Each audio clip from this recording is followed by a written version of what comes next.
Straight from New Jersey, it's the SNL Nerds, the show where two comics from New Jersey nerd out about Saturday Night Live. I'm your co-host, John Trumbull. And I'm your co-host, Darren Patterson. Hey, Darren. Hey. How you doing? All right. Yeah, just kind of a quiet, uneventful week here in the U.S. Yeah. Ooh. Oh boy. So, let's review. Georgia had their election. That was good. Yeah. That was good. They elected the two Democrats, so they shifted the Senate over to Democrat, which is good. That's great. That's wonderful. That's wonderful. Stacey Abrams doing great work. Yes. Mitch McConnell now Senate Minority Leader. Hey now, he's gonna have to change his Twitter handle and everything. Oh my god, it's gonna be awesome. May have to change his password. Who knows? The Joe Biden's election was certified. That was good. Let's see. White supremacists stormed the Capitol. What else? Wait, what? What? Huh? Yeah, that happened. I mean, usually we try not to get political, or we try to make this like a nice little lighthearted respite from the evils of the world. But I mean, it's tough sometimes to do that when shit like this happens. Shit is going down, you guys. Oh. That happened on Wednesday of this last week, and woo!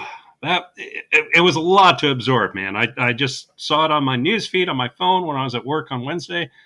Come home, I was just glued in front of the news the rest of the night. Yeah, guys, we're in the first week of the new year. This happened the first week. It became 2021 just a short 20 years / 7 days ago. Oh, wow. Mother of God. Yeah. Like you, I was, glued to the TV, just could not believe what I was seeing. Of course, going online, everybody was aghast. Unfortunately, I did see a few Jersey comics that I think you and I both, I knew of one of them. I don't know if you know him. But, that were down there that were at the thing who I've, I didn't realize that until a few days later. I was like, oh, that person's there. That's interesting. Yeah, and there was another person I know, another comic who was down there, and, they were like, oh, it's not, this is what the news isn't showing you. And I was like, oh, you're that now? Yeah. So I've since unfriended them, and it's just like, God, what is happening to this world? My Lord. Yeah. Okay. Yeah. We'll have to talk a little more off air. Yeah. Oh, we'll dish. Yeah. Yeah. It's one person that was actually almost on our podcast, maybe a year ago, but we didn't. Yeah. I was going to talk to you about that. I was like, I guess that invitation is rescinded. Yeah. Yeah. I mean, look, we try to be open-minded people, and we don't want to, crush. We don't want to crush. We don't want to we're open to all thoughts and everything. But I don't know, when you're coming out with thoughts from that perspective, it's hard. Yeah, I mean, but at the same time, there are certain deal breakers, Yeah, exactly. So I think that's the best way to put it. There's certain deal breakers, and this last week has made certain deal breakers very, very clear. Yeah, you got to draw a line in the sand somewhere. You got to stand for something and be. And it's like all the people resigning from the Trump administration right now, and it's like, well, so were you cool with everything that was happening right up until this point?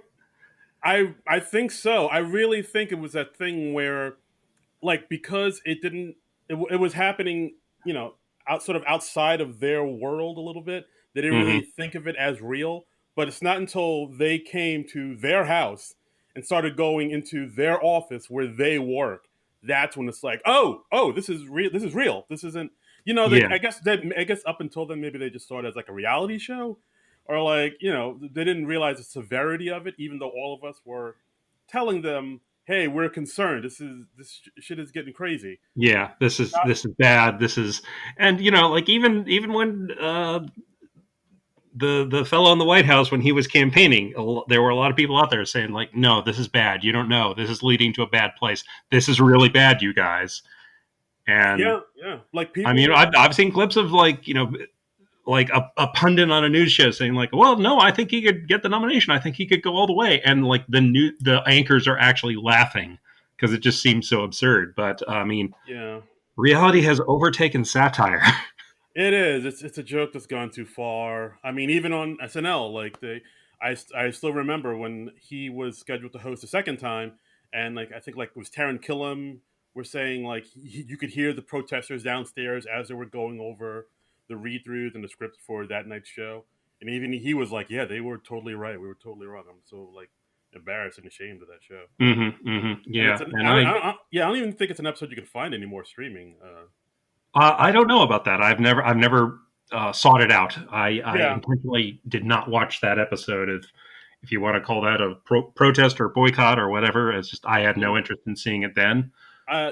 and I really don't want to see it now. Yeah, I mean, I did watch it just out of I guess some morbid curiosity, and it was awkward. You could tell like a lot of the cast members were like, "Oh, I don't want to be doing this." Like you could Hmm. tell. I mean, yeah, no one like walked out and at a protest like Nora Dunn in the '80s or anything like Right. that. But like you could tell they were very they weren't giving it 100%. They're very hesitant to do this episode, and it just Yeah. Yeah. had a very awkward energy to it. I remember him hosting like a few years before. Like I remember during like the Amy Poehler years. There was a thing where he was in a chicken suit and they were doing like a commercial jingle to the tune of "Jump" by the Pointer Sisters. Yes, the Trump House of Wings, I believe, something like Yeah, that. yeah, And it I was like remember Trump. that just because I remember Amy Poehler in the chicken suit and just sort of dancing on and off set. Yeah, and then he was like kind of dancing, and he literally was like dancing the same way he danced at that one of his rallies. Yeah, It was like wow. when they crank up Macho Man or Yes, it was like wow. He really didn't learn any new steps from now and then. He's just the yeah, same old no, kind of hip he swivel. does not have the moves. Yes, he does not have the moves like Jagger. He does not. He does not. So I mean, we were we had some discussion back and forth. We were talking about what to do for this week, and we this was the movie we're doing this week is Idiocracy from Mike Judge and Yeah, starring Maya Rudolph. yeah, yeah. So they're right there, two SNL connections. Boom. Yeah, this movie directed by Mike Judge. It's his second movie after Office Space, which we've talked about. Written by Mike Judge and Ethan Cohen, not Ethan Cohen. Hmm. Ethan Cohen, he was the guy who wrote on Beavis and Butthead, King of the Hill. Right, Also and wrote. he wrote the Garfield movie. Whoa, And, really? and Bill Murray supposedly agreed to do it because he thought that Ethan Cohen was one of the Cohen brothers. Now, I don't know if that's Bill Murray joking in an interview or if he sincerely thought that, but I that's really, how Bill Murray ended up doing the Garfield movie. yeah, I really do wonder, like, how far Ethan Cohen has gone on with, in his career because of his name. Because, like, I looked at it, he also co-wrote Tropic Thunder, which we've talked about, and Yeah, good movie. he also wrote and directed the infamous Holmes and Watson with Will Ferrell and John C. John Riley. C. Riley.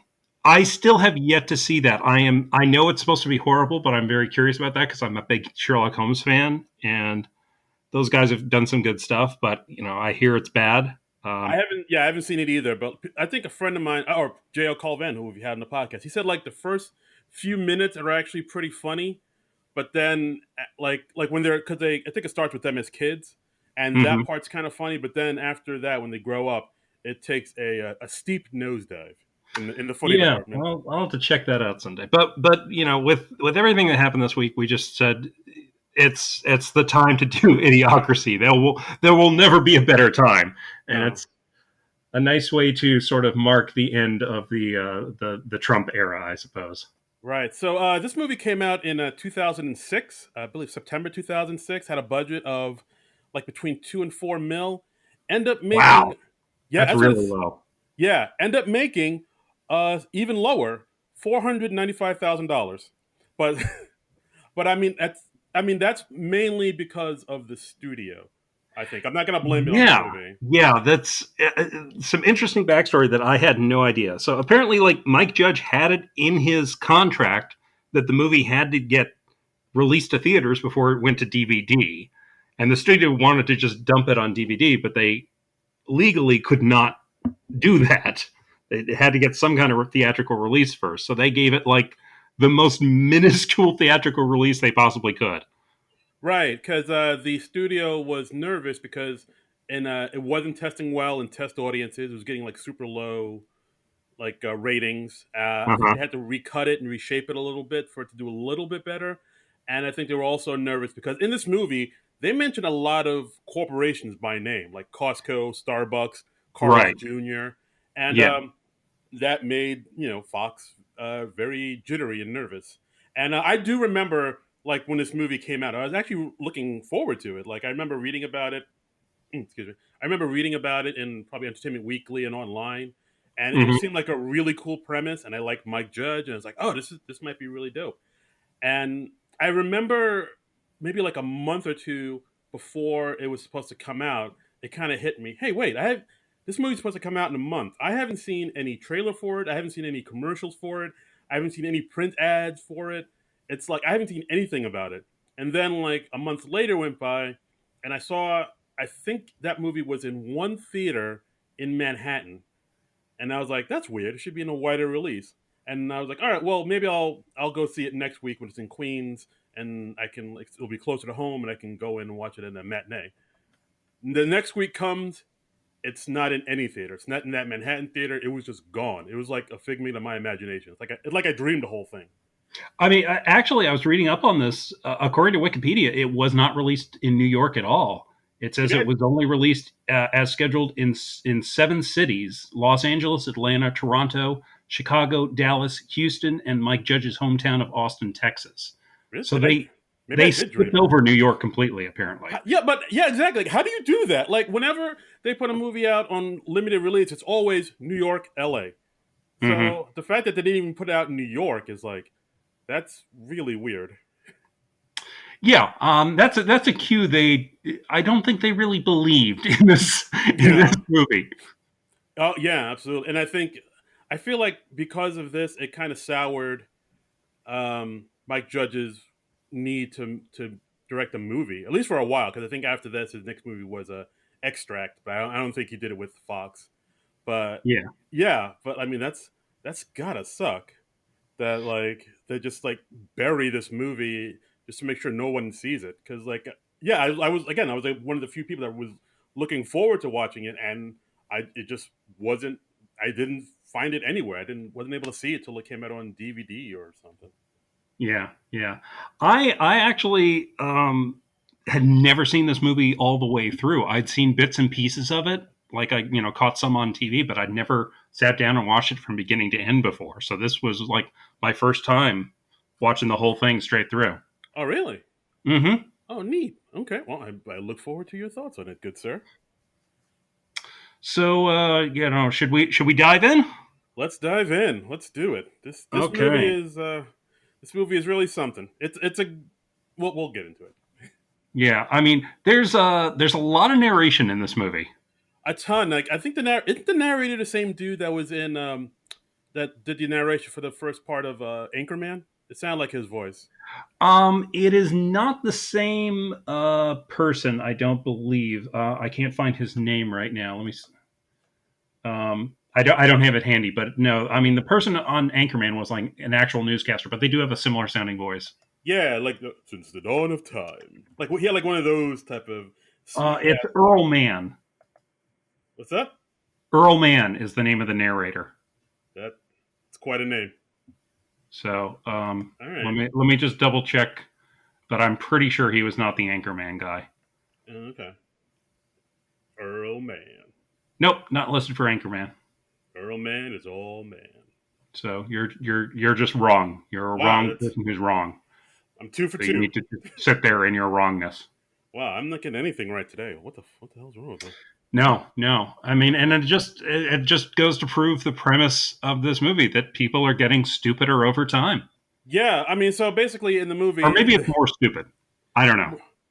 stupider, stupidies, Stupid. Stupidest, More. Yeah. stupidity. More people are getting more stupidy all the time. Yes. Yeah. So basically, the premise of this movie is that America is getting dumber. I think. Oh yeah, Mike Judge, he came up with this idea when he was visiting Disneyland with his family, and he saw two mothers who both had kids in strollers Hmm. fighting and cursing each other out. Yeah. He thought it would be horrible if humanity was like this in the future. Yeah. Yeah. That's And you can find inspiration anywhere. yes, Disneyland. Um, yeah, anywhere. And it was, yeah. So basically, the narration to this kind of starts off saying that evolution does not necessarily reward intelligence so Right. much, and like with no natural predators to thin the herd, it begins to reward those who reproduce the most. And then it kind of, And yeah, and they parallel this. We see a couple, like a young couple. They're like, oh, we want to have kids, but it's not the right time for it. And it gives their IQs, like the guys in the 140s and the woman's in the, I think, the 130s somewhere.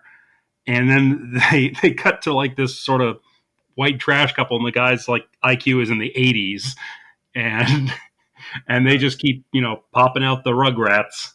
yeah, like the kid, like the guy is just, he has a girl, but they have like 9 kids, and he gets another woman pregnant, and then he gets another Hmm. woman pregnant, and then one of his kids grow up to be a teenager, and he's becomes a football jock, and then he gets all these other girls pregnant. So Right, like and we see the family tree growing on the side of the screen. And we keep flashing back to the first couple who, like, 5 years later, they still haven't had a kid. 10 years later, they still haven't had a kid because they keep overthinking it and talking themselves out of it. It's like, oh, we're not having a kid in this economy. right, exactly. And then I think at one point that the smart guy, he's like, he has issues with his sperm, and then Hmm. they go 5 years later, and he like died masturbating, or he had a heart attack from Yeah. masturbating. He was trying to produce a sperm sample for like artificial insemination, I think.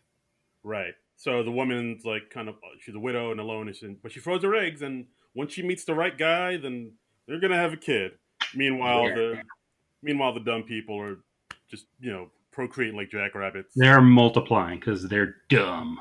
Yeah, they're And that's what multiplying. dumb people do. I remember watching this when I first saw this. I was like, yeah, that seems kind of plausible. That Yeah, seems, that checks out. yeah, like, yeah, that's, yeah. Dumb people be fucking. And certainly if you are a smart person, you can be your own worst enemy in that way. You can just overthink and talk yourself out of stuff. Right. Yeah. Very much so. And When sometimes it's better to just damn the torpedoes and forge ahead. that's right. Just leave it in. Yep. Don't pull out. Oh God. How, how crass. I So apologize. I mean, we start out. I mean, after this little prologue thing, kind of explaining the basic premise that dumb people are on the rise. We pick up with our film's protagonist, which is Luke Wilson as Joe Bowers, who is an army librarian, and he is selected for a special project because he is the most average person in the army. Right. He's like of average intelligence, average all across the board. And they Hmm. also reveal that he's not married, doesn't have kids. Both of his parents are deceased. He's an only child, so he's the perfect candidate to, put into this experiment. And so in case something goes wrong, no one's around to ask questions or anything like that. Right, right. And the experiment is the human hibernation project, where the plan is just to like put him under in like suspended animation for a year just to see if they can do it for longer. Yeah, like Austin Powers or Yes. uh, or Futurama. Yes, yes, they're doing like a Buck Rogers kind of thing. Yeah. And they can't find a woman in the army who's that thoroughly average, so they end up going with they end up going to the private sector, and they go with Rita, played by Maya Rudolph, who is a let me see, she is what is called a prostitute, which is apparently a woman who has sex with strangers for money. What? That's a thing? Good That heavens. is a thing. I was not aware of this occupation, but yes, apparently it is quite the lucrative field. Clutch my pearls. Yes, I've never heard of such a thing. yes. Uh, So so yeah, So we have the Officer Collins, who's heading up this Hmm. project. He gets Rita's, I guess he gets to use. I don't say use. He gets permission from her pimp. Yes, her pimp named Upgrade, played Upgrade by, with two D's at the end. yes, for a double D of pimping, of course. Yes, yes. And yeah, Upgrade is played by real life rapper Scarface from the Ghetto Boys, who, if you remember, Office Space, they used the Ghetto Boys music quite a bit in a lot of scenes in that movie. Damn, it feels good to be a gangster. It does. It Yeah. really does. But yeah, And so this I think is a prime example of why pimping is not easy. The army has always taken your best hoes to go do an experiment with them for a year. no diggity. Yeah.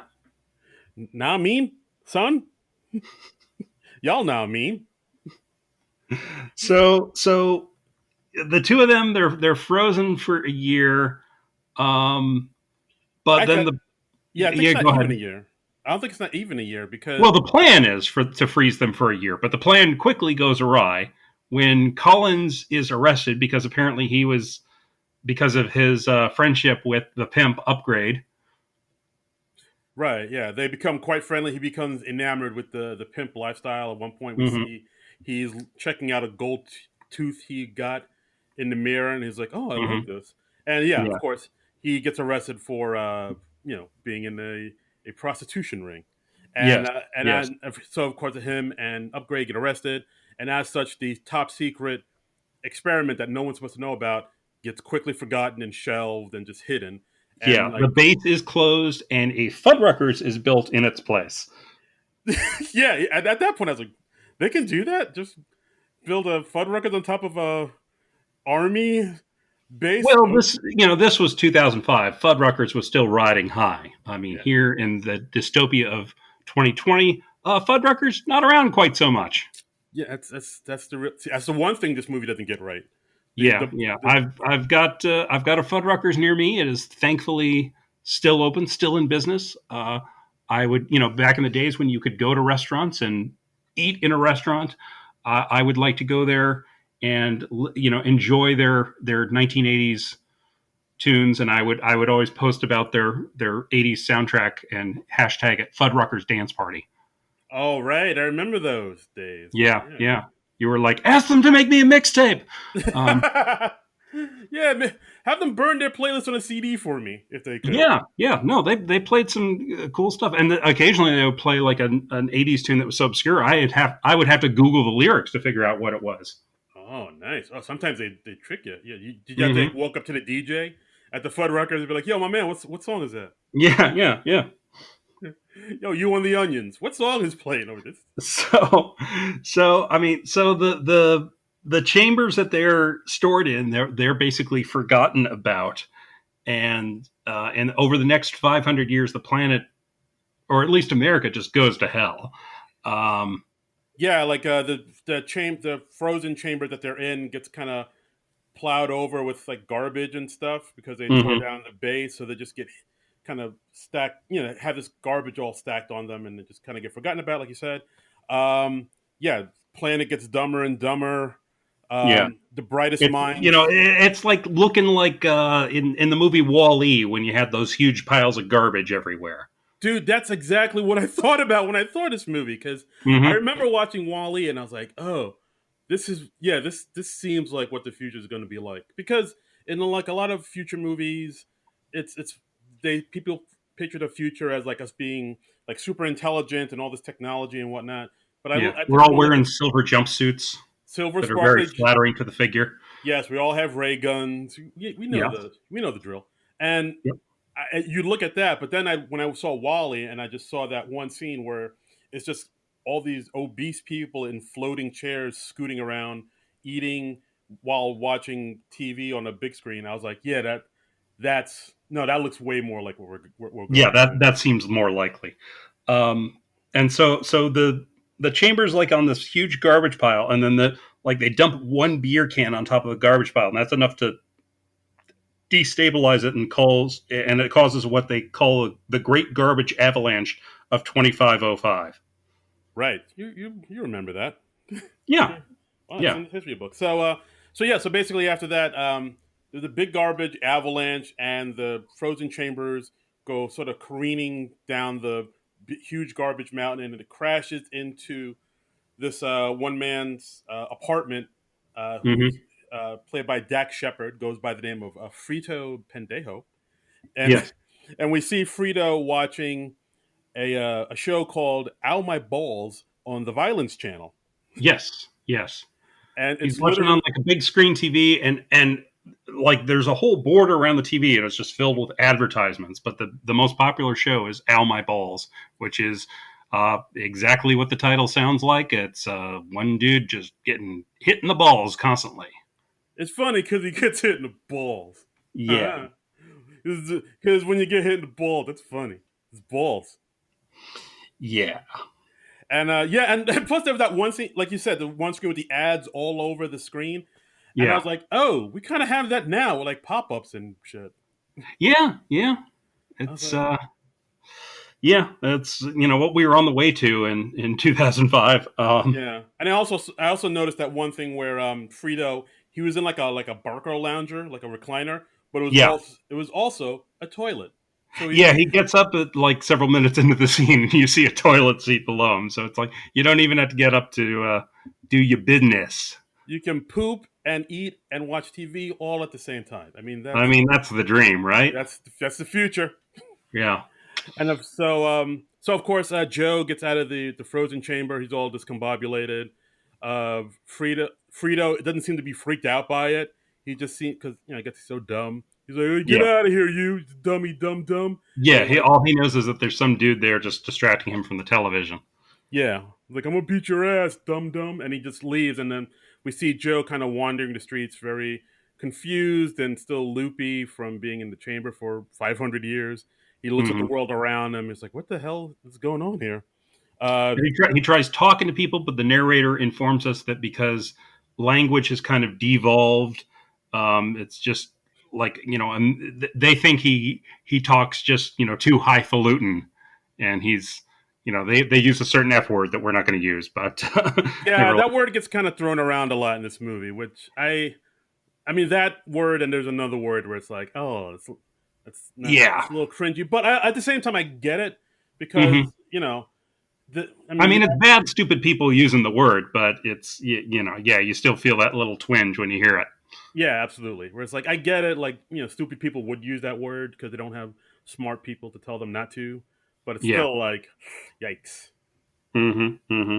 But yeah, so yeah, he sounds all highfalutin to them. I like how I imagine somebody maybe from like the 1800s would sound like fancy to us, because if you ever watch like a Ken Burns documentary, we see somebody who's in the war writing back to their loved one back at home. Dearest Martha. It's like he's an average guy, but he talks really hoity-toity Yeah. to us dum dums now. So I Yeah. imagine it'd be like Yeah. that. So I mean, so Joe isn't quite sure where to go. He hasn't really realized that he's in the future yet. He goes to the local hospital, and we see like a map painting of the hospital, and they didn't. Like society is so dumb they don't even fit the name of the hospital in the allotted space. I He's love that. Yeah, it was the like, letters kind of bunching up, and also how weird is it that it's a movie from 2005 and we have so many matte paintings in it.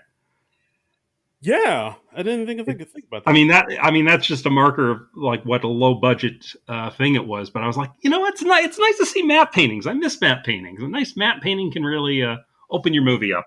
Damn straight. Yeah, so Yeah, he goes to St. God's Memorial Hospital. He tries to talk to the person behind the desk, telling him what's wrong with him. He's like, "Yeah, like my head hurts. I'm kind of dizzy. I'm not sure where I am." And I love it because like the person behind the desk isn't saying anything. He's just kind of blankly staring at him, and she's trying yeah. to figure As he out which. describes his symptoms, and she just has a keyboard that's all just like pictograms of like if he says his head hurts, there's a pictogram of somebody grabbing their head and like lightning bolts coming out. Yeah, I mean they're basically emojis if you think about it. Yeah, they kind of are. Yeah. Jesus. We also see like a Roomba floor like kind of on the ground saying, "Oh, this your floor is clean. Your floor is clean." Yeah, and it's just running into like uh, underneath a desk or something like that, and Right. and Uh, nobody has a sense of straightening it out. Right. So then we see Joe go into the hospital, and it's so dirty and grimy in there, like no one knows. Hmm. And then he goes sees the doctor, Doctor Lexus, played by Justin Long. Yeah, a little surprise appearance by Justin Long there. Right, and of course, the doctor's like, yeah, basically, like your shit's all fucked up, so Hmm. yeah, and like the doctor who comes in smoking a blunt, and Yeah, but then also we also see Joe kind of notices the magazines around, and it's like, oh, it's 2505. That must be a misprint. And then yeah, and then of course, Doctor Lexus says, oh yeah, so that'll be like how much this much money in so just pay with like your tattoo. And then Joe gets the bill, and he says the date says 2505, and he's like, hey, that's the same misprint on the magazine. yeah. And then he looks out the window and he sees like just garbage everywhere, and there are buildings that have like toppled over and like are leaning up against other buildings, and they're just like held together with twine. It's pretty bad. Yeah, and then he finally then that's when it finally hits him. He's like, "Oh, I'm in the future. It's 500 years in the future." Right. And then like Dr. Lexus says, "Hey, how come you don't have your tattoo, which is like a barcode everybody has on their arm that Right. has all their information on it, or that tells you who you are, and you pay for foods and things with your barcode on your arm." Which Right. I mean, that's not. I mean, I guess back then it seemed kind of far fetched, but I think about it now, it's like it's not really that different than our phones, because we're able to pay for things on our phones now, and like through fobs and whatnot. So it's like, Yeah. that kind of got it right. Yeah. Yeah. So I mean, he soon Joe soon gets arrested for not paying his hospital bill because of course he doesn't have any currency in the future, and for not having his tattoo. And so they arrest him, and then they take him to court, and the judge, Mr. Root! Stephen Root on the podcast 2 weeks running. The Root! The Root! The Root is on fire! And just always fun to see him pop up. And of course, he had a part in Mike Judge's previous film, Office Space, as Milton. Yeah, there's a few connections to Office Space in this movie, which I Yeah, greatly yeah, a appreciate. few Office Space actors that I spotted over the course of the movie. So that was fun. Right. So so Joe gets taken to court in a cage, like he's an Hmm. animal, Yeah, and of course, it's the courtroom is more like a spectator sport than an actual courtroom. It's like people in the audience are like, "Yeah, Fry, I'm burning at the," it's like very very monster truck vibes. yeah.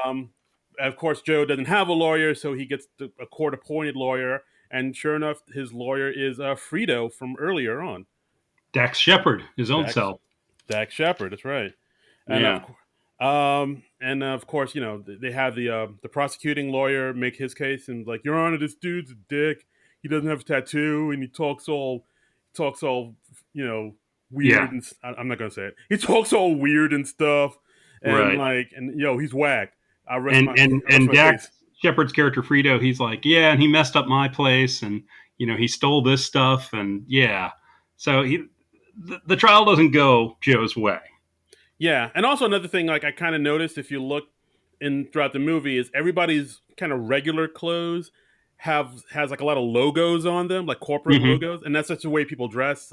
Another thing I noticed too is like a lot of people's names are like corporations' names. Like I think there's one character whose name was Tylenol. The actor the star of Out My Balls, his first name is Hormel, and so they were doing this thing where like corporations and I guess human identity are kind of merged into one thing. So Right. like, which I thought that was an interesting choice too. And I also noticed that in a lot of scenes you'll see people wearing Crocs, because I think Mike Judge saw, like, because like this came out in '09, oh Yeah. six, oh six, sorry, and like kind of Mike Judge kind of saw like Crocs for the first time, and it was like, wow, that's a really dumb Yeah. shoe. I actually found something about that on an article on the website fastcompany.com. Um, Mike Judge talks about that. He says the wardrobe had to be something that's not around now. It had to be created for a lot of extras. And so, our wardrobe person was looking for ways to make the budget work. And Crocs were not out in the world yet. They were just a small startup at the time. We shot in 2004, so no one was wearing Crocs. And she showed me these things, and I thought, oh, those are great, just stupid plastic shoes. And I said to her, but you actually bought these. You can order these. What if by the time the movie comes out, these things are everywhere and it doesn't look like we're set in the future? And she said, oh, no, that's never going to happen. And sure enough, by the time it comes out 2 years later, everyone is wearing Crocs. So it already started coming true even faster than we made the movie, really. I mean, the Crocs craze. What was that about? I don't know. They're the ugliest damn things. It's like them and Uggs. Like for a while, like those two shoes were like the Yeah. shoes to wear. Yep. Yikes! All right, well, oh boy. I All right, guess they so were comfortable, but I guess I think actually no, I shouldn't. I'll tell on myself. Actually did wear like some Crocs for a little bit. They weren't that comfortable. It's like wiffle balls for your feet. that's a great slogan. Wiffle balls for your feet. They were. They look like wiffle balls on your feet. And I was like, why is everybody loving these things? They're not that comfortable. They're not. I don't know. People look dumb. I don't know. So anyway, so Joe is sent to prison, and he gets a tattoo. They give him an IQ test. He's when he gets the tattoo, uh, the questions that the computer is giving him are confusing. So his name comes out as not sure, and Yeah, he can't get the machine to correct it. So he's just registered as not sure. yeah. That was unfortunate. I mean, there's another running theme throughout this thing where just automation just does everything for everybody, and no one really Mm-hmm. talks. Which I mean, again, that's kind of what's happening now in the now times. Yes. But yeah, I also so when they were taking Joe to prison, I love the escape scene or escape. Yeah, that was one of my favorite bits in the movie. He's just lined up waiting to go in, and he escapes just by saying like, "Oh, excuse me, I'm not supposed to be in this line. I'm actually getting out of prison today." And they're like, "You're in the wrong line, dumbass." And they just everyone just believes him. Yeah, That was great. I thought that was very clever. yeah, because like that was pretty smart. So then we see him like leaving the prison, and he has to like go out and say, "Oh yeah, I'm supposed to be leaving today." And of course, they scan his tattoo, and the guy's like, "Well, you're not in the system to leave." And he's like, "No, no, I'm definitely supposed to leave today. Just like look in the files in the back." And he's like, Hmm. "Oh, okay." And as he's looking at the files, he just walks away. Yeah, yeah, I was like, and "Wow." yeah, the people are just too dumb to go after him. And Joe also realizes, oh well, I gotta find Rita because she was put under at the same time I was. She probably came out of this at the same time as me. And while all this is happening with Joe, we find out that Rita's come out and she's sort of quickly adjusted to the future world. Yeah, she's gone back to her old tricks, we'll say. Yeah, but being a prostitute is much, much easier because people are easy to fool. Like she tells one guy that she charges by the hour, and she keeps telling him, "Oh, just come back, and I will have sex with you then." And he's like, "Oh yeah, I'll wait all day, girl." And he's paying her for literally nothing. Yeah, that was quite interesting. But yeah, so at this point, Joe goes back to Frito, asks him for his help, saying, well, I'm in the future, so you know, like society must have evolved somewhat to have like a time machine or something like that. And Yeah, then of course Frito's like, "Oh yeah, we got a time machine." yeah. And so Joe talks to him and say, "Hey, well, if you show me where the time machine is, I can go back in time. I'll put up a savings account that'll accrue over time, and like you'll be able to get all this money. I like money. Yeah, exactly. Like all that I stuff. like money. Exactly. Joe said all that stuff, and it all went over Frito's head, and always like, "Oh, money! I like money. Money's cool. Good, Yeah, good sex." and he can't like Frito can't even do basic math. He like if you're like, oh well, if I earn 30 billion and the time machine costs 20 billion, and Frito can't work out that math in his head. So Yeah. So basically Frito decides to help him, and they also need to look for Rita, like you said. mm-hmm. So they find Rita, working the corner. He updates her about what's happening. 500 years have gone by. She's freaking out about Upgrade. Like, oh, Upgrade's gonna want his money. Just kind of. Yeah, and because Rita lied to him when they were first waiting to get into the chambers, uh, Joe thinks that she is a painter and that Upgrade is her boyfriend, and he never really picks up on what it is that Rita actually does for a living. Yeah, I don't know. I thought that part was kind of. I don't know if the movie needed that, but I thought it was it was interesting enough. Yeah, he's very average intelligent, so he's not really a smart guy. He's just an average guy. But in this world, average intelligence is still far smarter than the average person in the future. So Right. To quote Smash Mouth, he's not the sharpest tool in the shed. this is true. Yeah, Hey now, yeah. I you're mean, wrong. he was looking kind of dumb with his finger and his thumb in the shape of an L on his forehead. Uh, I don't remember the rest of it. I'm sorry. I'm no good at this. Yes That's and. good. It speaks well of you that you don't. Yeah, I'm lucky. I remembered that part I said. I didn't remember. I don't Yeah, remember the whole yeah. thing. Oh, all right. So, Smash Mouth Hey aside. now, you're an all star. Get your game on. Go. Sorry. Yeah, please Yeah. save it for when we review Mystery Men. All right, let's not go Okay. there. Okay. Yeah. Yeah. Um, We could. It's got Ben Stiller and Janine Garofalo. So ooh, that's another movie I saw in the theaters. I thought that movie was way better than people gave it credit for. it's entertaining. It's Okay, entertaining. They all also right. have a character with a lot of branding on him. So Oh, all right, guys. Diane. All Maybe right, we'll pencil that in for the future. we'll pencil that in. Mystery Men. You're not writing down anything, are you? I am not. I am just gesturing in the air. You son of a bee. But yeah, so there's some shenanigans. They're trying to escape from the police Yeah, because Joe's still like a wanted fugitive because yeah, he it gets kind of like lost Logan's his- Run around here. Yeah, it is kind of Logan's Run, but he is eventually like recaptured Uh, and yeah. Because basically, all right. So basically, what happened is because he still has the barcode in his arm. Like yeah, some laser was able to catch it, and they automatically are like, "Oh, you're harboring a fugitive in your car, Mister Freedom." yeah, and this is another example that Joe's not that smart in his own right. It never occurs to him like I should just cover up the barcode so it's not scanned. Yeah, just wear a long sleeve shirt. What's the problem here? Yeah, exactly. Just like get a little bit of cloth and just wrap it around your wrist, buddy. Yeah, that's all you gotta do. Just some Never wristbands, occurs man. to him. Never occurs. Nope. Uh, Uh, but but Joe is recaptured and he's brought to the White House because by this point they've gotten the results of the IQ test that he took in prison, and it turns out he is the smartest man in the world. right. And in the part of the White House staff, we see another familiar face, David Herman, who was also in Office Space. Yes. He's playing the Secretary of State. Excuse me, Secretary of State, brought to you by Carl's Jr. Yes, true. Because he paid. gets paid every time he mentions that.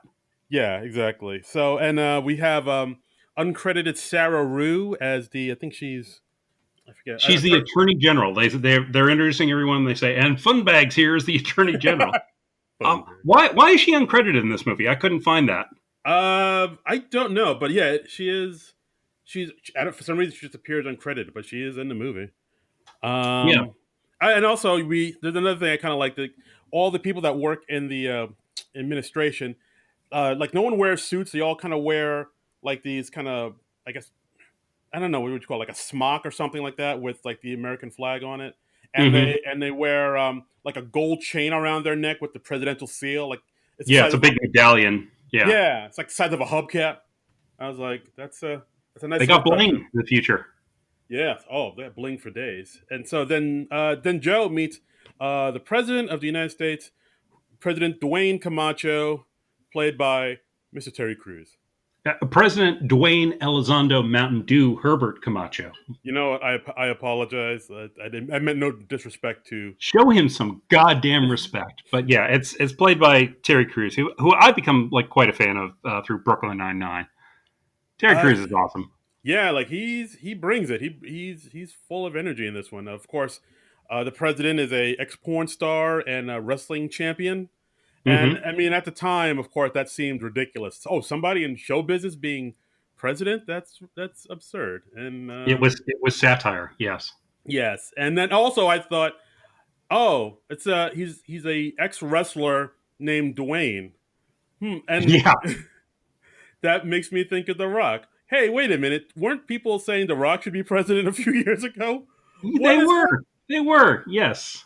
Oh my god! And then I cried. Because having people from entertainment go into politics, that never backfires. Never.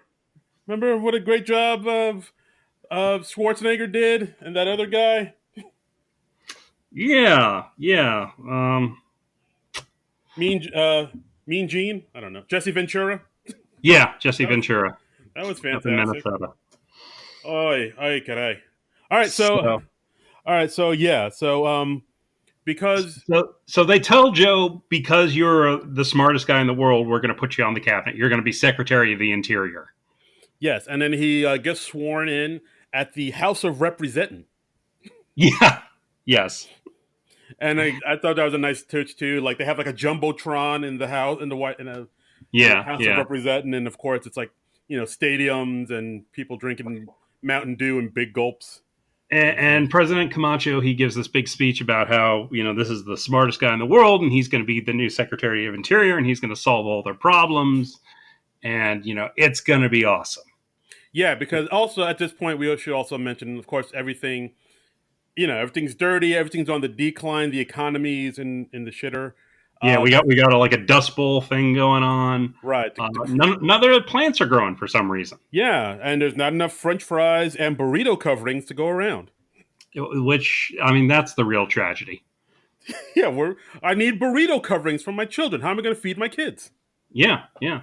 I also liked how in the House of Representatives they also have ads in the background, like Pepsi ads, and instead of American Express, it's American Express. Yeah, you see a lot of words like misspelled throughout. Like they're showing the trial, and it says like artist depiction, but depiction is spelled with like an SHUN at the end, and a lot of cute stuff like that. And there's literally just advertisings everywhere, just logos everywhere. It's just like, Jesus Lord.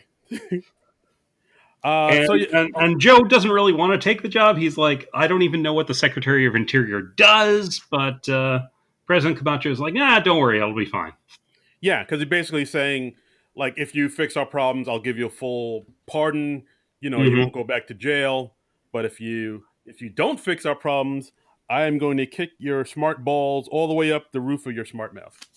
Yeah, which sounds painful. Yes, and back to jail you go. Yeah. And, Terry Crews, very strong man. I have no doubt that he could do that if he wanted to. He is a muscular fellow. I think he used to play football, if I'm not mistaken. I think he did. He played a few seasons of football and before he went into the acting. And, he's an interesting guy. Yeah, dude is yoked. Yeah. As the kids say. So at this point, Joe... I think he works out. What? Really? Yeah, I think he works out. Like Pilates and stuff? And probably, yeah. Yeah. He does some a crunch here or there, some light yoga. I could see that. Yeah, he does some crunches. Yeah, he has a Peloton. Yeah. I could see that. But so Joe figures, well, looks like I have no choice. I got to solve these people's problems. I go back to jail. So he brings in Frito to help him. And while he kind of looks like he's trying to help these people with their problem, he's also asking Frito about the time machine, because they kind of got split up at one point because they were trying to get to the time machine by taking the shuttle at Costco. Yes. Yeah, and there's like a gigantic Costco that's like literally miles long.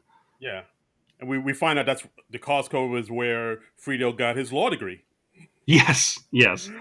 And Costco is kind of like, the buildings you see in the future, like some of the shelves are like toppled over and leaning up against each other. It's, nothing's maintained well in the future because people are dumb. Yeah, and one thing I liked is when they went into the Costco, there was a greeter there saying, "Welcome to Costco. I love you." Yes. I think that was like a nice little commentary there. And there was also in the Costco there's a Starbucks, but now Starbucks is in the, I guess, adult entertainment sector now. Yeah, sex is basically merged with everything in this future. Starbucks, they now give handjobs.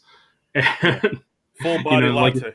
They're advertising like full release lattes, and like earlier when they're hospital, it's instead of U.S. News and World Report, what do they change the title to? It was like, Jugs and World Report or something like that. I missed that one. Yeah, I think Yeah, I believe it's something like that. But yeah, when yeah. I first saw this movie, I was like, oh, that's the actual Starbucks logo. Starbucks is cool with that. Holy Hmm. cow, that really shocked me. Yeah, I don't know, because I think if you use like real logos and stuff like that, you have to get permission from the company. So I don't know if they had deals with all these people. You would think if they had all these corporate deals, they would have had a budget above 2 million. Yeah, I think so because from what I've read, like Starbucks did okay it, but I Uh don't know. huh. I was still shocked to see that, and I think they were also trying to get Walmart involved. I don't think Walmart was willing to play ball, and understandably so, because Lord knows what they were going to say about them. Yeah. So But yeah. So basically, Joe talks to Frito about where the time machine is, um, and Frito kind of draws him a map. So Joe plans on like getting Rita as soon as he can find her yeah, and yeah, escape to the because time he's machine. he's Secretary of the Interior now. He says, "Can you find this woman and bring her to me?" Because he just tells them that he wants to have sex with her because it's easier than they don't understand any other explanation. Right? Yeah. He says like, oh, she's important to me, and they're like, what? Oh, important? It's like for sex, right? Sex. Right. You're gonna have sex with her. You're gonna sex. Yeah. That's basically what they were saying. I'm not even making that up. That's like, No, yeah, that's uh, that's about the level of articulation that these people have. right. So, What I've said was eloquent. yes, yes, uh, you would be the head of speech writing. Dare I dream? Yeah. So Joe gets together with Rita again. They try to get away. He's like, "Oh, I'm just gonna go talk to Rita behind this bush," and then he like looks up at the map that Frito drew out for the time machine, and it's just like, you are here, and then an arrow goes winds around, and then it just says time machine misspelled. Yeah. He was like, damn it, Frito. Yeah, so it's And useless. yeah. And I think at one point, like, because they're away in the bushes, I think one of the security detail calls in. It's like, hey, everything okay, Mr. Interior? Like, me and the Hmm. boys were wondering, if it's cool if we could, like, go family style on her after you're done. Yeah, I was like, oh, God. Jesus. yeah. As you do. Yeah.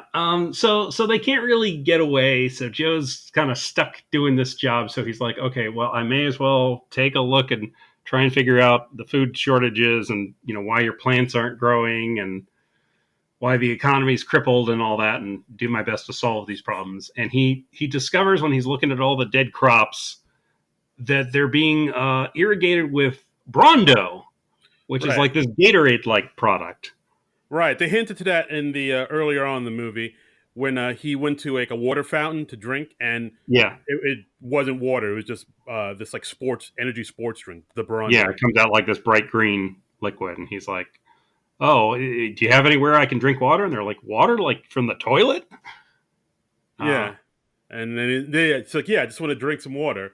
And the guy was like, yeah. drink a So toilet water, water. they soon find out that water's basically been outlawed in the future because corporations have taken over everything. Brondo became so big they purchased the FDA, the FCC, and the USDA. So they've now just said, yeah, we're watering plants with Brondo.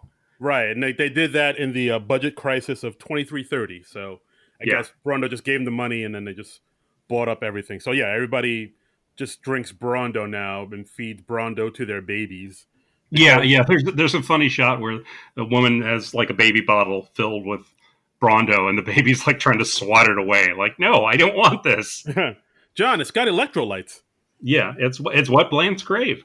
Yeah. Um, no one knows what electrolytes are or why plants crave it, but that's what the advertising says. So we, of course, believe it. Right. So then Joe pitches this idea to his staff saying, well, let's feed these water to these plants and they will grow. And then they're like, wait, water like from the toilet? Yeah, And it's like, but Brondo's got what plants crave. It's got electrolytes. It's yeah. like I never seen no plant grow out of no toilet. And he can't get this idea across to people. So finally, he just says, Okay, the plants talk to me, and they want water. They don't want Brondo, so let's just give them water. And so he was able to, yeah, talk his way into it, and they gave plants water to grow because Hmm. it's just crazy enough to work. Yeah, yeah, but that of course it takes a while to work, so we don't see immediate results from that. But in the meantime, Brondo's stock drops to zero, and half the population lose their jobs. Right, and I believe, as the narrator said at this point, dumb, angry mobs took to the streets, rioting and calling for Joe's head. Which, Yeah, and he's at the White House. He's standing at the White House. He looks out the window, and yeah, angry mobs are storming the White House. I mean, angry mobs storming a building in Washington D.C. Can you imagine? can you? What what a weird science fiction world this depicts.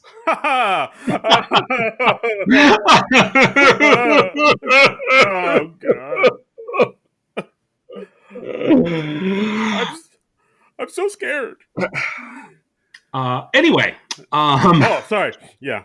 yeah, people are pissed. They storm the White House, and yeah, so Joe is arrested again because they don't think that putting water on the plants did anything, and everybody lost their jobs for no reason, so they're angry. And he's sentenced to 1 day of rehabilitation. Right. And at this point, they cut to a Fox News channel newscast talking about him being and going to rehabilitation. And of course, the newscasters are a shirtless male model, like a wrestler type, and the Yeah, woman. bodybuilder. Yeah, and the woman's like in a bustier. Right. And I was like, wow, this She's movie. not blonde though, so Fox has apparently discovered diversity in the next 500 years. It's like, oh, look at them being woke. All right, go Yeah, on, look Fox. at them. It's a woman with dark hair on Fox. Whoa. Oh my god! And yeah, I so would have thought in this world that like she'd just be straight up topless, but yeah, exactly, like pasties or something. yeah, I was like twirling them while she gives the news. Yeah, Fox News pasties. But I mean, I was wondering, during the movie, I was like, how the hell did they get permission from Fox? And of course, it's a 20th Century Fox movie, so. There you go. But Uh, they straight up use the actual Fox News logo. yeah, like just straight up. And also, we see a cameo from Thomas Hayden Church, who plays the CEO of Brondo. He's Yeah, yeah, nice little one scene wonder there. So yeah, that's. I guess he and Mike Judge were friends. They must have worked together before or something. But must have.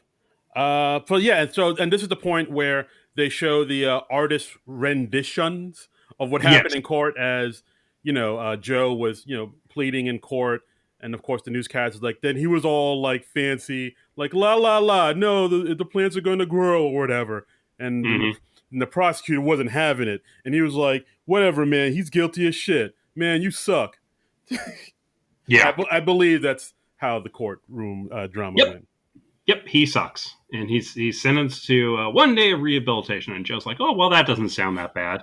But we find out in the future world that it's like a your 1 day of rehabilitation. You're basically sentenced to die in a monster truck rally. Yeah, it's basically kind of like Thor Ragnarok, but Yeah, with monster trucks and yeah, yeah, yeah. yeah, yeah. So I didn't have a good way to end that sentence, but yeah, that's it. no, that's all right. The That's all right. battle scene in Thor Ragnarok, but with monster trucks. Yeah. Um. So then Rita visits Joe in prison, um, and then Rita was like, "Well, can't you escape like you did last time?" And it's like, "No, they fixed that. They changed me to a giant rock." Yeah. See, they're not so dumb. Yeah. Yeah. So they learn from their mistakes. Right. So at this point, Joe tells Rita to find Frito. It seems like there's no hope for me to get out of this. So find Frito, have him take you to the time machine, just go back in time without me. I'll, face the consequences here. Right. And so yeah. So then we see Rita kind of packing up, getting ready to go. Joe is kind of facing the consequences of his action. He's getting ready to duel with the head rehabilitation officer, Beef Supreme, who's coming out of Yeah. retirement for this one. Yeah. Yeah. And Beast Supreme, played by Andrew Wilson, Luke Wilson's brother. The other brother, the other Yeah, Wilson. not that one, not Owen. It's Andrew Wilson. So Right. I was like, I always forget there was like a third Wilson. you don't see him as much. Yeah, he's like the fourth Marx brother. Where it's like, oh yeah, there's Zeppo there too, or Yeah, whatever. yeah. I mean, I don't even know if he's still in the business, and he doesn't look as much like the other two brothers. But No, not at he all. he is apparently he's been in the entertainment industry since the early '90s and appeared in more than 24 films. Good for him. His last credits were in 2017. Oh wow. All right, so maybe he just got out the game. Said goodbye to the game. Don't know. All right, whatever. Andrew Wilson, call us. Call in. Let us know what the hell you're doing these days. Yep. You could be the third on the mic.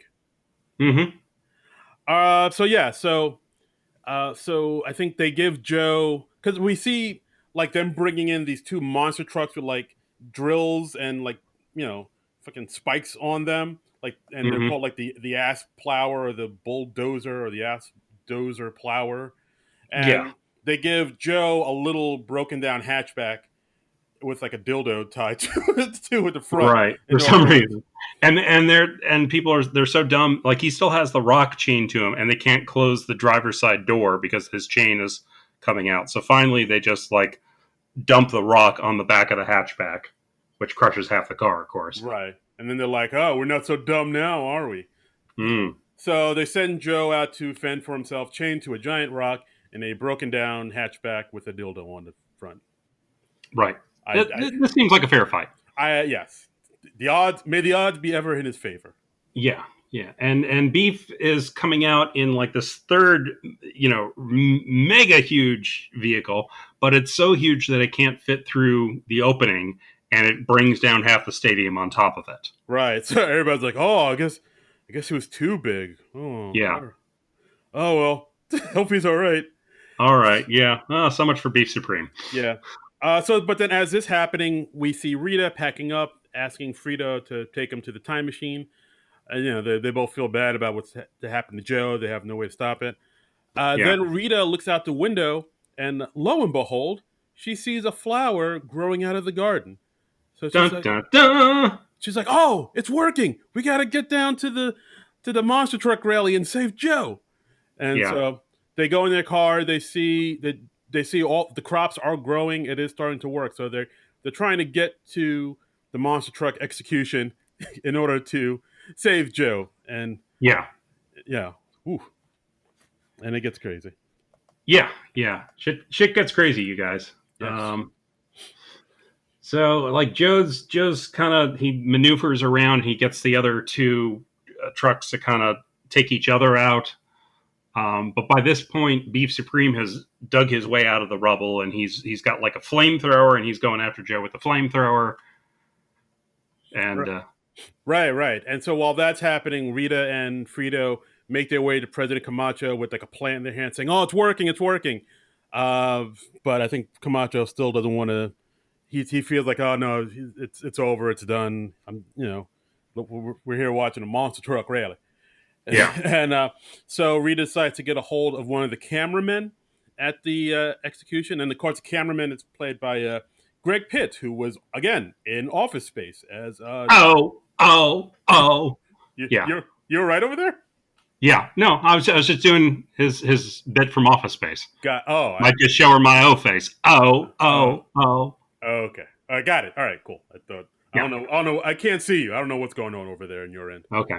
All right, but so she decided to grab the cameraman, have take him out to where the plants are growing, and videotape it, and she wants to put it on the jumbo screen so everybody could see that Joe's plan did work and Joe not die. Yeah. So so that's what happens. Like she takes him out. I think no, she tells Frito to take the cameraman out to where the plants are to have him videotape it. And while Right. she gets on the master control board that controls the camera and the jumbotron. So Frito and the cameraman go out there, and of course they're two dummies. Of course they see another Starbucks, and of course it's half off hand jobs. So they're like, "Oh, Mhm. I like hand jobs." And it's like, Yeah. "Wait, weren't we supposed to do something? Because like that lady gave us money to do something, and they're like, it's probably to get the hand jobs. It was like, Right. yeah, that sounds right. So they go So get they get a little distracted. yes, full body lattes. So then that happens. Joe's fighting to the death with Beef Supreme. He's able to get on a microphone to sort of plead his case to the people, make a very heartfelt speech about, no, I didn't mean to hurt anybody. I didn't know. I was just trying to help you. Why are you trying to kill the one person that's trying to help you? And of course, it falls on deaf ears because everybody's dumb, and heartfelt, well-spoken speeches, get to laughter Yeah. in this world, and no one knows nothing. So while Joe's fighting to the death, the two dudes, Frito and the cameraman, come out after their lattes, nice and frothy. They come out. Oh, I'm sorry. All right, I had to say it. It was right there. you didn't, and it wasn't. So they come out, and I think they get into a fight, and then the camera they get into like a fist fight, and then the camera falls to the ground, lands right on the plant, and then Frito's like, "Oh yeah, the plant thing," and then he videotapes all the plants. Rita's Yeah. able to broadcast that onto the jumbotron. Everybody sees that the plants are growing. Joe's plan worked. President Joe knew Camacho, what he was talking about. yeah, Camacho stops the fight, and he says, "This guy just got himself a full ass pardon," Yeah, and which is the best kind of pardon. that's right, not half ass, full ass. Yeah. So Joe saves the day. They have a party at the White House, like on the White House lawn. There's a Yeah. DJ. President Camacho's drinking out of a Jack Daniels bottle. It's full on white trash. Yep. Rita, Joe still wants to go back in time, back to his time. He asks Rita, what she wants to do. She wants to stay. She's kind of gotten acclimated to life here. Yeah, she says like I might fall back into old patterns if I go back there, so I think I'm better off staying here. Right. She apparently she got a job she's been offered a job as a CEO at Starbucks. Yes. Yes. So Yeah, and President Camacho calls Joe up. They still call him not sure because I guess mhm. he hasn't corrected anybody. And Camacho wants him to be his vice president right there on the spot. Joe still is like declines it because he wants to go back to his time. They need me back there, and they're like, "Well, we need you here. We need you to fix all our plans and shit, and fix our economy and Mhm. and our garbage and balances." But they meant avalanches, and he sees that he's more needed here than he is back in his time. So he's like, all right, you guys talk me into it. I'll stay and help you out. I won't go to the time machine. And Yeah. then I think at that point somebody's like, "Yay, you're staying. That time machine ride sucks anyway." And he's like, And "Wait, he's what?" like, whoa, wait a minute, ride? And yeah, Frito takes Rita and Joe to the time machine, and yeah, it is just an amusement park ride with just going through history, and it's just such. It's things like Charlie Chaplin led the Nazi Party, Right. And and World War II was fought with dinosaurs. yeah, all types of misinformation, which is of course something we don't have to worry about now. Nope, Nope. nope. All information everywhere is totally accurate. Absolutely. Everything's fine in the future. Yes. But yeah, like Frito kind of comes clean, saying, "Yeah, I always knew this was a ride, but you guys were just giving me money, and I like money." And he's like, but if the time machine didn't work, you wouldn't have gotten any money. And he's like, oh, yeah. Oh, Wait, what? wow. So, Yeah. So then, of course, it ends with Joe becoming vice president, and then he mhm. goes on to be president. He makes Yeah, like after Camacho's term, he is elected president. And yeah, apparently there's a peaceful transition of power. Like the previous president is just like, oh, hey, this new person has been elected president. I'm just going to let that happen. yeah. I mean, So it's a wild idea. It's a wild idea. science fiction has funny ideas. Oh no.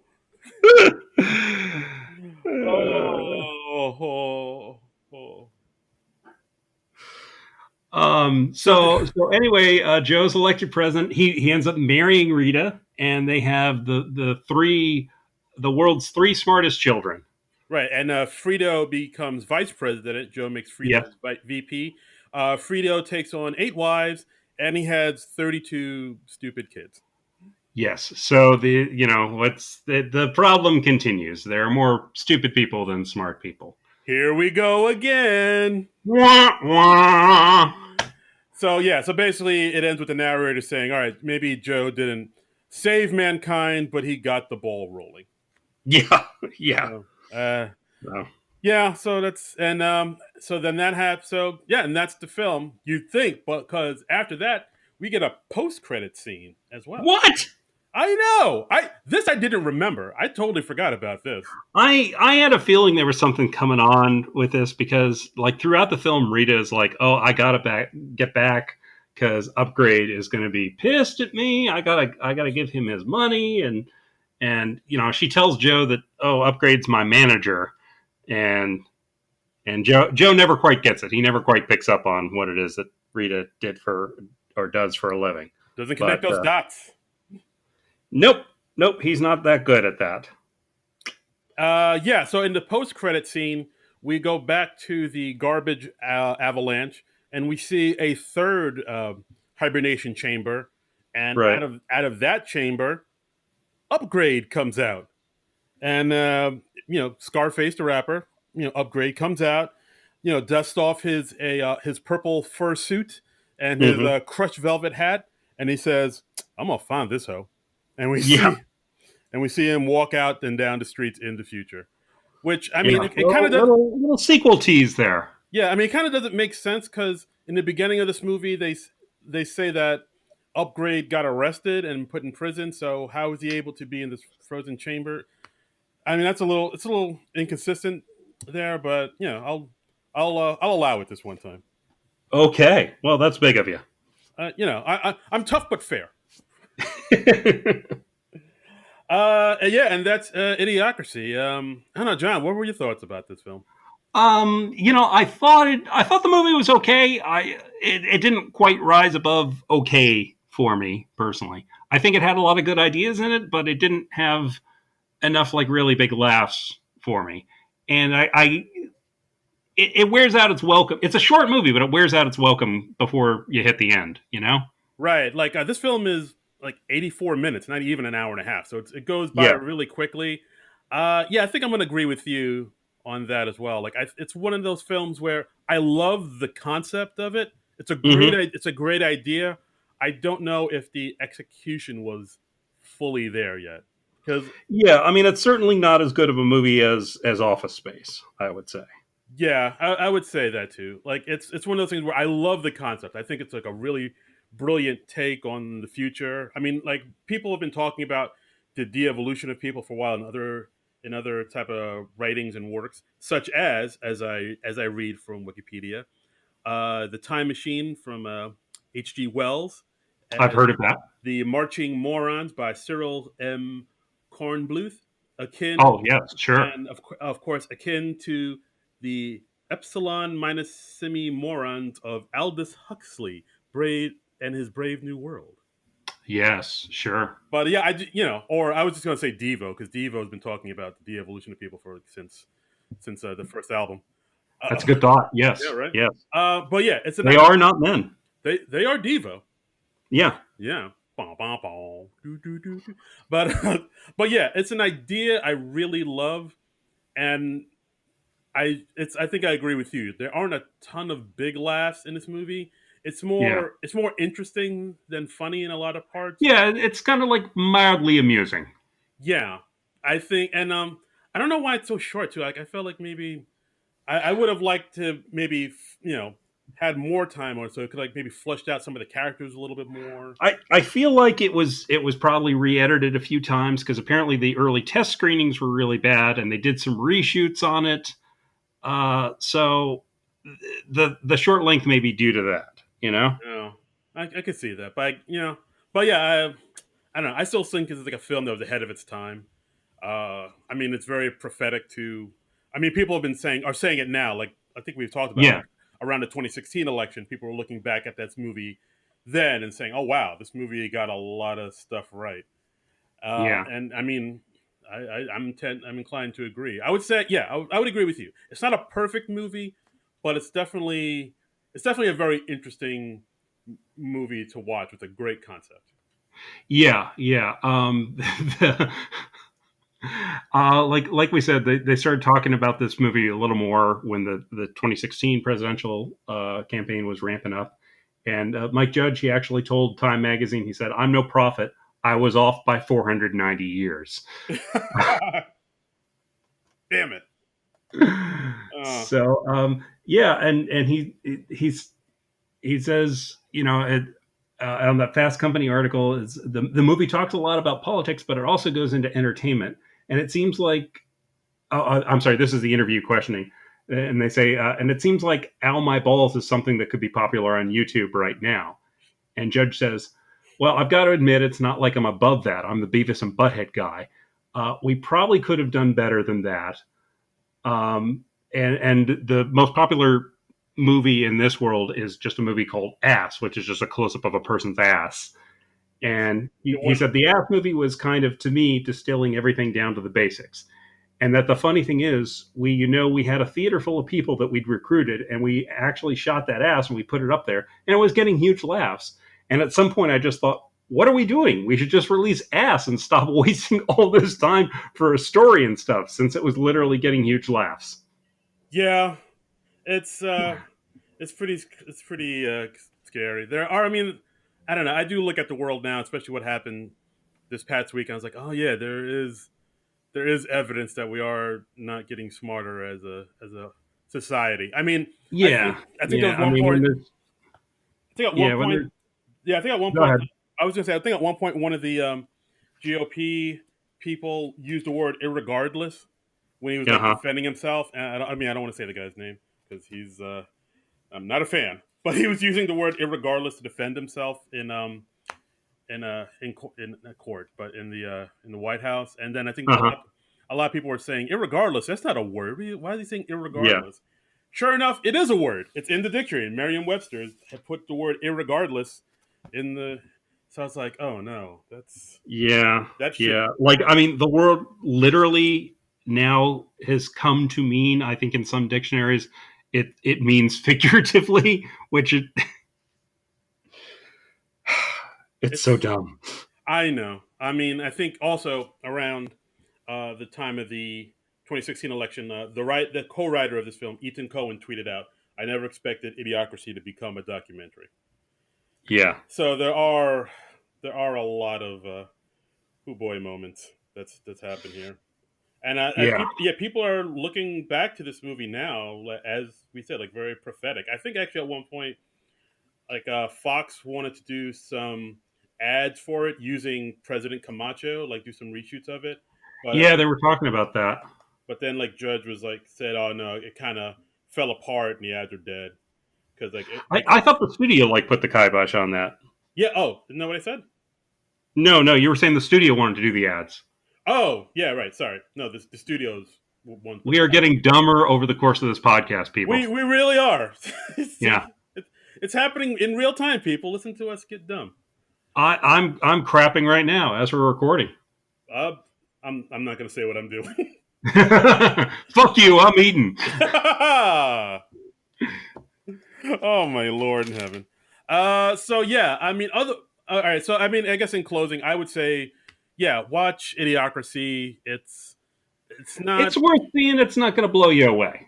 right, but there you will see a lot of moments in it where you watch it and then you think about what's going on in the world today, and it'll make you say, "Oh fuck, Oh fuck, we are screwed as a oh god, nation. oh god."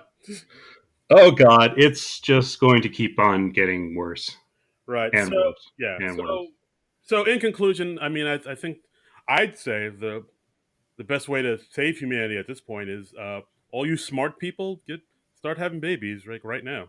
That's right. Yeah, Get to get your freak on. get to going Um, raw. Get to boning. and if you're not a smart person, go out there and go sleep with a smart person and have unprotected sex and have babies with them. Right. I think at that point, if an unsmart person has sex with a smart person, you'll get an average intelligence kid. So that's good. I mean, hey, can't hurt. As soon as I Better than said, that, better than nothing. oh no, I see what you did there. What did Uh, I do? Not better than nothing. I thought that was a okay. Oh no. I wish I could make a pun that clever. Uh, yeah. So yeah, Idiocracy. I have gotten very, very dumb over the last hour and a half. And no, yeah. Oh boy. Yeah. And on that dumb note, yeah, that's our podcast, guys. Thanks again for listening. As always, you can find us on the Twitter at SNL Nerds Show, and Yeah. you can find me on Twitter and Instagram at DARIN Credible. That's right. That's right. You can find me on Twitter and Instagram, but why would you want to? I'm at Trumbull Comic, TRUMBULL, and the word comic. Right. Yeah. So I guess there hasn't been any official word as to when SNL is coming back, but as soon as we find out something, we'll definitely let you guys know. We know we're the number one content provider in all SNL news, so we will keep you updated as the events unfold. Yes, yes. So in the meantime, we gotta fill this podcast time. We gotta do a podcast about something with some thing with an SNL connection. So what in the world can we possibly do next week? I don't know. We could do a movie. Would you want to Like do a movie starring an SNL alum? Yeah, you want to do that? Wait. What if? And I'm just throwing this out there. What if we did a movie with two SNL alums? Whoa. I mean, there's such a thing. Game changer, right? Right? Dude, my head is on fire right now. Okay, I'm going to up the ante. What if we did a movie with two SNL alums who were both original cast members? Dude, you can't see it. There is smoke coming out of my ears right now. I know. Like I'm a Looney Tunes character. I can't wrap my mind around this. So, I mean, what would you say if we did the movie Spies Like Us, starring Chevy Chase and Dan Aykroyd? Good sir, you had me at hello. There you go. Even though you never said hello, you had me at hello. I did not. If I had at any point said hello, I would have had you. Right. But yeah, guys, that's our next movie. We're doing Spies Like Us. Chevy Chase, Dan Aykroyd. Spies Like Us. Yes. That's right. The movie that set the world ablaze. Ooh, what do you do? Du. Yeah, with a Paul McCartney theme song that he apparently hates. Dude, he's never included it on any of his compilation albums. Dude, I totally forgot about that. Holy moly! I'm posting the video. You must see this video. Yeah, when you were singing like that, I was like, "Oh, is that a Trumbull original? What's he singing right now?" It is not. It is a near forgotten Paul McCartney song. Ooh! What do you do? Yeah. All right. So, yeah, guys, come back and listen to us talk about Spies Like Us. Chevy Chase, Dan Aykroyd, Frank Oz. Yeah.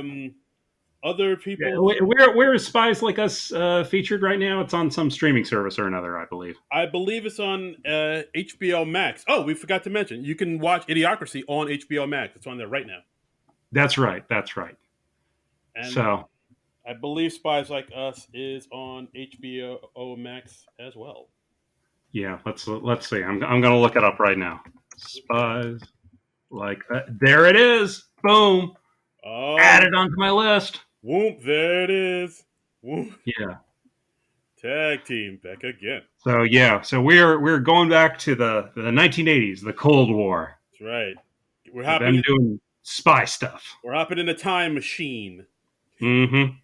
Doing Spies Like Us. So, yeah, that's our podcast, guys. And as always, thanks for listening. Please rate, review, give us a review. It's been forever. What are you doing in your life? Come on. That's right. I mean, you're in lockdown. You're in quarantine.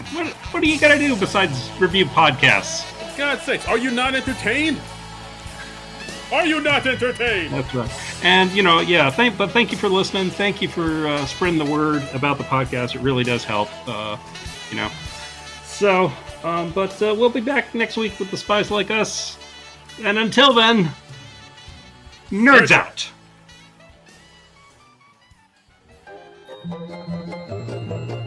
This has been a non-productive media presentation. Executive producer, Frank Hablawi. This program and many others like it on the Non-Productive Network is distributed under a Creative Commons Attribution Non-Commercial No Derivatives license. Please share it, but ask before trying to change it or sell it. For more information, visit non-productive.com.